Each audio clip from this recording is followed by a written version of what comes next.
Welcome to the Software Process and Measurement Cast. Today, our grand finale. This is our final podcast. Today, we have a treat, a radio play entitled Navigating the Silos or Playing the Game with House Rules, written by David Herron and me. Over the years, Mr. Herron has been a boss, a colleague, a mentor, and most of all, a friend. The story unfolds in the aftermath of the late 1990s tech boom. Innovatech, a pioneer in construction software, once rode the wave of innovation, disrupting the industry with its flagship product, SiteFlow. However, as the digital landscape evolved, Innovatech found itself struggling to keep pace. Faced with increasing competition and stagnating growth, the company's leadership embraced AI as a panacea. The play is extracted from a business novella/case study that David and I wrote to help process and measurement consultants learn to generate process improvement in organizations. Happy to share a copy if you're interested. Give us a shout out at www.spamcast.net or send us an email at spamcastinfo@gmail.com. We really would like to hear what you think of the play.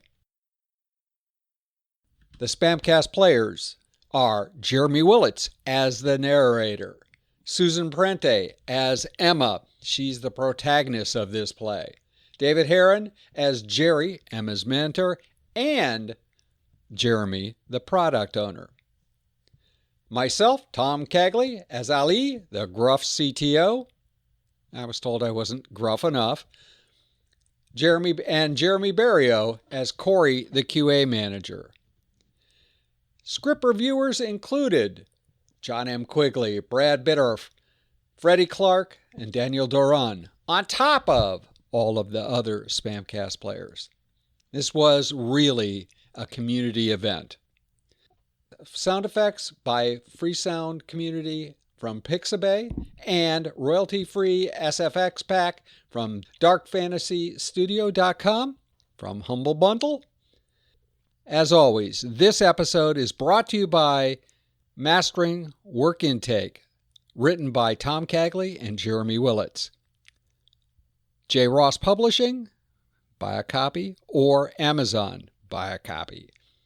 We love to hear what you think of the book, and in reality, getting your work intake right is still the most important thing I've learned in all of the years of doing Software Process and Measurement Cast, the blog, all of the other things, and as a consultant.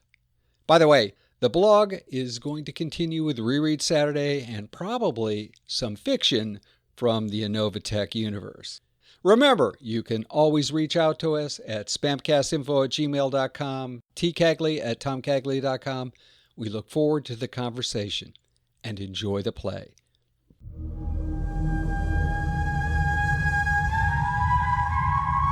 The story unfolds in the aftermath of the late 1990s tech boom. Innovatech, a pioneer in construction software, once rode the wave of innovation, disrupting the industry with its flagship product, SiteFlow. However, as the digital landscape evolved, Innovatech found itself struggling to keep pace. Faced with increasing competition and stagnating growth, the company's leadership embraced AI as a panacea. The narrative delves into the challenges of implementing such a sweeping change within a large organization. Siloed teams, conflicting priorities, and a lack of clear vision hinder progress. The story highlights the tension between the executive team's lofty ambitions and the day-to-day operations realities. As the plot unfolds, it becomes evident that a mere technological solution cannot address the deeper systemic issues plaguing Innovatech. Emma, a newbie to the firm, the senior manager for household products, sees the storm building. With a bias for action, she knows that something needs to change. What should be done tactically and strategically is the million-dollar question. It's time to get advice from a trusted advisor and mentor, Jerry. We see Jerry, Emma's mentor, mid-50s, warm and approachable, seated at a back table with a good view of a baseball game on TV. He sips his beer. A moment later, Emma arrives. Hey, Jerry. Thanks for meeting me. Of course, Emma. Always good to see you. Grab a seat. All right. here we go. So, how's the new job going? What's been on your mind? It's okay, but it could be better. 6 months in, right? So, what's not clicking? Yeah, 6 months. Honestly, I'm starting to think moving to Innovatech was a mistake. Really? You were so sure about the switch. We talked a lot about it, and your old place is practically in Chapter 11 now. So, what's going on at the new place? Typical office politics. But the bigger issue is financials, and sales are shaky. Sure, the perks are nice. Who doesn't love an espresso machine? But we're not delivering. It's all meetings and no action. I feel like we're working hard, but on the wrong things, and no one's aligned. We've got solid team members. I'm considering introducing some metrics to highlight the problems. With the right data, I can make a strong case for change. What's the real story then? What's going wrong? We're late on everything. Quality is slipping. Customers are frustrated. No one seems to care. It's like we're coasting. Can you implement it yourself, or do you need to make it an official study? That's the tricky part. I could get my teams to start collecting the data. There may be pushback, but they do it if I explain the reasoning. The data would help me make the case up the chain, or I could pretend not to notice the issues, but that's not me. Just make sure the data is credible. If people doubt it, the whole effort could backfire on you. You're a director now, right? You report to George, the CIO? Why not just talk to him directly? I could, but if George isn't on board from the start, I might not get another chance. I'm also thinking of building a coalition with my peers. It's not just my problem, it's a company-wide issue. Do your peers see this as a problem? I'm not sure. When I bring it up, they usually dodge the topic. Politics, right? Exactly. You've got to play it smart. Involve a product manager or someone from marketing. Make it about the team, not just you. Involvement is a good thing. That could take the heat off of you and get George on your side. Plus, with your peer support, you'll have more confidence going into that conversation. That sounds good, Jerry. I appreciate that. Let me put some thought to that. I'll see you, okay? All right, Emma. It's nice seeing you. Keep me up to date. Emma left the meeting mulling over several ideas. The first hurdle was deciding how to gather enough data to have a conversation or build a coalition. After the evening's conversation, the idea of implementing flow metrics in her division wouldn't be as easy as she thought and might attract the wrong kind of attention.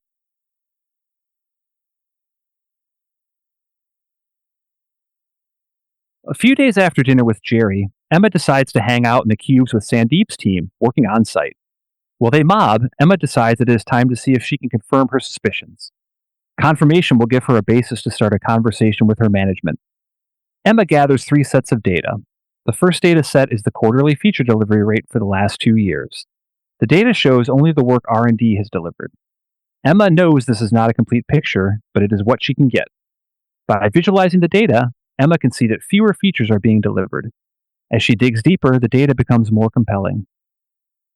Emma and her boss call a meeting with the executive committee.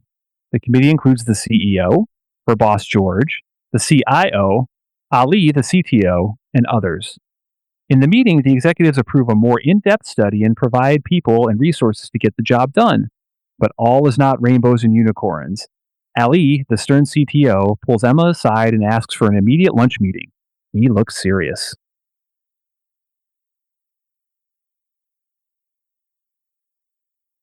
Thank you, Ali. Appreciate you inviting me to lunch. You know, it was an interesting meeting today, and I was pleased with the decision and the discussions, but I have to admit, I'm concerned. The whole operation is under a lot of stress, especially with this new AI program that we're putting in. I'm not sure if now is the right time to ask people to change their behavior. We're betting the farm on this. Ali, here's the issue, and I think you see it too. We're not delivering software, not getting value out of our clients. Staying the course might seem safe, but if it means you don't deliver, are we all at risk when our revenue begins to fall? We are getting software out there. Maybe it's not the quality we like, as some of your findings suggest, but we're still producing, and the business isn't losing money. I think pushing forward with your program might not be the best move right now. We're pushing out fixes as fast as we can, but it's not enough. If we don't turn this around, we'll be losing money soon. Come on, our customers can't tell the difference between patches and new features. They just see stuff changing. I see your point. I got it. But with your approach that you're proposing, we're going to uncover problems that demand immediate action. And you have to understand, people are going to be very territorial about this. If fingers start getting pointed, especially at me, it's going to create resistance. And that's not just me. It's true for most of your peers and my peers at the C level. I don't have a clear answer on how to manage this, but you need to be highly aware of the politics at play here because it's going to impact you and your career. You're walking on eggshells, which is going to seriously impact your ability to move this program forward. We have to do something. How do we address these issues as they arise so we can start delivering real value on time? From my perspective, if you uncover a critical issue in my area, something I'm responsible for, I need you to come to me directly before going public. I'm sure that the rest of the C-level team would want the same courtesy. I hear you. This is going to be a collective effort. Given that, I'll do my best to control the flow of information. Fair enough. But it's on you to try. Let me put it this way. I think you deserve credit for bringing the group together. You've got their attention, which isn't easy. They're usually so wrapped up in their work, their day-to-day stuff, that they don't see beyond their areas. So you've done something impressive here. Just don't mistake their participation for total buy-in. They might be more focused on protecting themselves than on solving any problems that come up.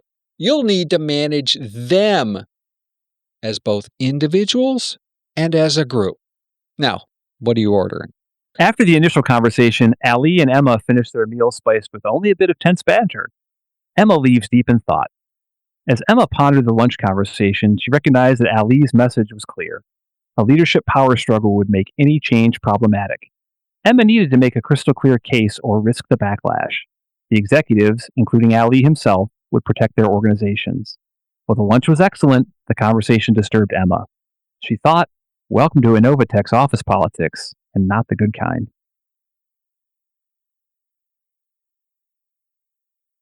Following a tense lunch, Emma's team, now the Prime Lines, mapped their plan. They'd start with a high-level value stream, visualizing Innovatech's workflow. Next, they'd establish a baseline, gathering crucial metrics like throughput and cycle time. Brainstorming would pinpoint problem areas, leading to a backlog of improvement experiments with clear acceptance criteria. They'd run these experiments, monitoring and adjusting as needed, learning from every outcome. The team, wary of failed experiments, prioritized clear impact measurement and risk assessment. With a value stream diagram and a shared language inspired by project to product, they sought to break down departmental silos. Gathering leadership input, they agreed on flow metrics and data collection, sensing a shift towards meaningful change within Innovatech.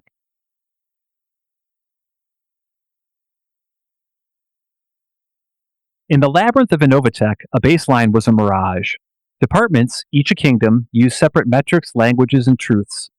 Work, a restless river, flowed across these territories, losing clarity and purpose. But Emma, a beacon in the fog, saw a different path. Not more metrics, but a new lens. Flow.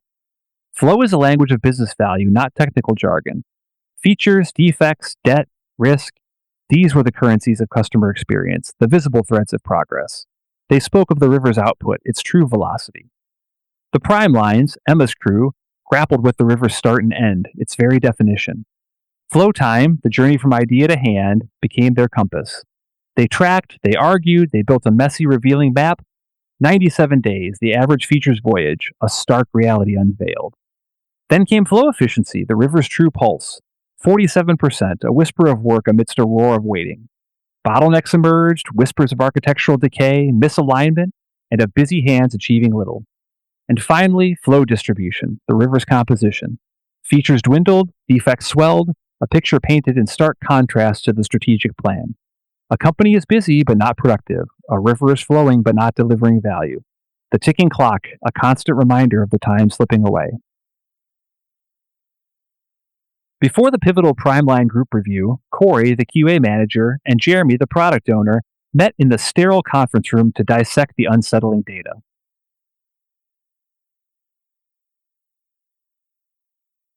Oh, wow. Jeremy, you got to check this out. This is wild. Yeah, I know, Corey. I was looking at this after our meeting yesterday, and believe it or not, I even took it home to go over it. And well, there are some things here that concern me. They should concern us both, really. I'm seeing a clear decline in features being released to our customers. I appreciate you taking the time to discuss this, but do we have a serious problem here? Is it an issue with features, defects, or maybe even procedures? Let me know, what's your take on what's going on? Well, it's clear we have a quality issue. The stuff is piling up. We're getting defects reported from the field, mostly from our clients. Are we really prioritizing our defect fixes properly? Our fixes? Could that be an issue? Yeah, like I mentioned, we're getting defects from all over, whether it's from testing we're doing or problems reporting from the field. All I know is when someone's hair is on fire, and if we don't react, I'm the one getting chewed out by Ali or the CIO for not being responsive. So it's about importance or urgency? Maybe, but right now, it's more about not getting fired. Corey, do we have a problem with the old code? Remember Gertrude from field engineering mentioned that the architecture is becoming really brittle? I'm not sure what that means, but if we don't have a problem, why aren't we in the cloud yet? But seriously, yeah, I think that's that's part of the problem. And I'm sorry, but if I'm getting a bit touchy about this, but the code's fragile.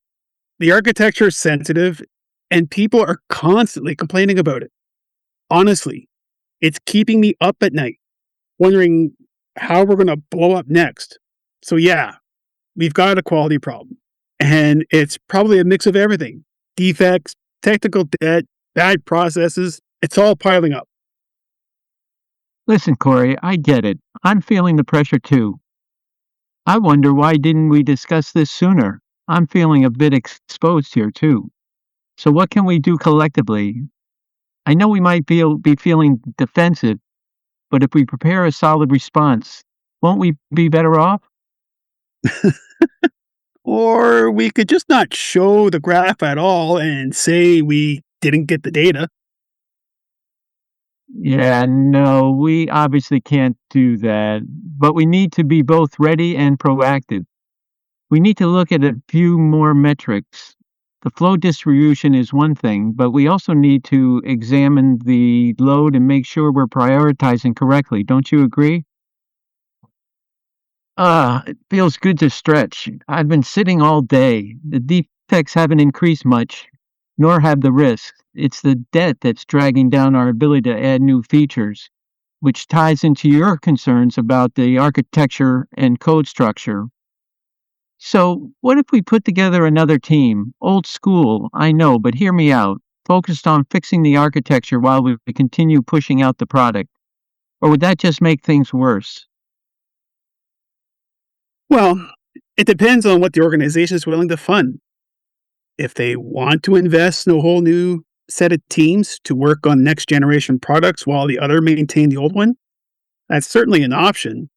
But to pull that off, we probably need an increase in staff of like 20 to 40%. Well, that might be worth considering, though, financially and resource-wise. If it means we can ramp up our feature delivery, it would be worth looking into. How do you think the CFO will take that? Well, that would mean going back to our private equity firm for more funding, which could lead to diluting ownership or giving up another big chunk of the company. But if we don't take action, the situation will get worse, right? Right. Let's capture some ideas for discussion in the upcoming meeting and with the rest of the team. Just so we know, ensure that quality stays visible, here's my list. Is there a development quality problem? Is the steady reduction of delivered features a work intake problem? Are defects jumping the queue? What do you think, Jeremy? Corey, these are great ideas. Let's add them to the agenda. Do I have time to get coffee before the review with the rest of the team? These meetings are killing me. What room are we meeting in anyway? 5 days. 5 days to distill weeks of data, months of observation into a presentation that could either save Innovatech or bury it. Emma and the Prime Lines knew the stakes. Each slide, each bullet point, a carefully placed minefield in a room thick with egos and fear. The CEO, eyes on market share, the CPO, desperate for product launches, the CIO and CTO, their reputations, their very futures hanging in the balance. And the CFO, a silent sentinel guarding the company's purse strings like a dragon's hoard.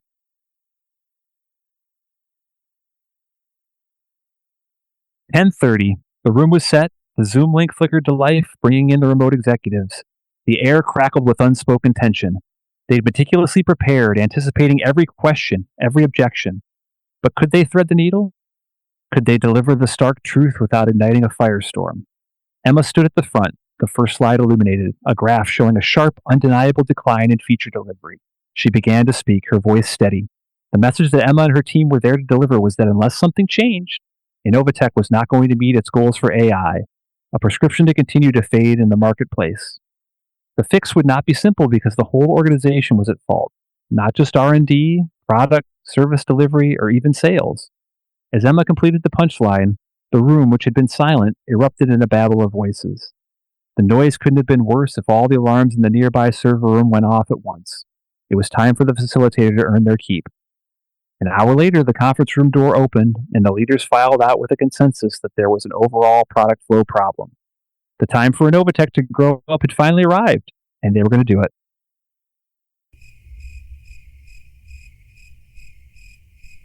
Second scotch. It's been 2 days. 2 days since we kicked over the anthill. Was it worth it? Did anything really change? We partied like it was a victory. The Prime Lines. But victory for who? We showed them the delivery problem, laid it bare. Ollie, stone-faced, polite. The CEO finally understood the threat to his precious AI vision. Did I just make an enemy of Ollie? Powerful enemy? That could kill this whole thing. I didn't do it for comfort. I did it because someone had to. Because no one else saw, or cared, or dared. Data doesn't lie. Back of the envelope? Sure. But it proved the point. Time, throughput, flow. It's all about the value chain. And getting them to see that was the real fight. Silos, turf wars, everyone defending their little empires. But we broke through. One for all, we said. And they finally got that there was a product flow problem, and the whole organization needed to change. Jerry asked if I'd met my goals.